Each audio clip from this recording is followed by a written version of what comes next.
জশ্নে জুলুস বেদাত কেন হবে? আমরা জশ্নে জুলুসে গিয়ে কি করি? কোরআন তেলাওয়াত করি।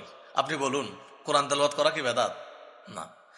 আমরা জশ্নে জুলুসে গিয়ে কি কি করি? রাসূলুল্লাহ শান গাই, নাতে রসুল পড়ি। নাতে রসুল পড়া কি বেদাত? নাতে রসুল পড়া যদি বেদাত হয়, হাসান বিন সাবিত কি হবেন? হাসান বিন সাবিত বললেন, ও আজমালু মিনকা লাম তালিদিন নিসা। উনি ওনার ভাষা দিয়ে রসুল্লাহর শানে নাত রসুল পড়েছেন। এই জন্য রসুল্লাহ বলেন, অন্যান্য মসজিদে মিম্বার একটা, মসজিদে নববীতে মিম্বার হবে দুইটা, একটা রসুল্লাহর জন্য আর একটা হাসান বিন সাবেতের জন্য। হাসান বিন সাবেতের শ্রেষ্ঠত্ব কি? কারণ হাসান বিন সাবেত রসুল্লাহ শানে নাত রসুল পড়েছেন। আমরা জুলুসে এসে কি করি? আওলাদ রসুলকে আমরা স্বাগতম জানাই, আওলাদ রসুলের পদাঙ্ক অনুসরণ করি। আর এটা তো আল্লাহ কোরআনের মধ্যে বলেছেন, ওয়াত্তাবি সাবিলা মান আনাবা ইলাইয়া, তোমরা আওলাদ রসুলকে পদাঙ্ক, তাদের চরিত্র, তাদেরকে তোমরা অনুকরণ করো। তাদেরকে অনুসরণ করার মাধ্যমে তোমরা আমি আল্লাহকে পেয়ে যাবে।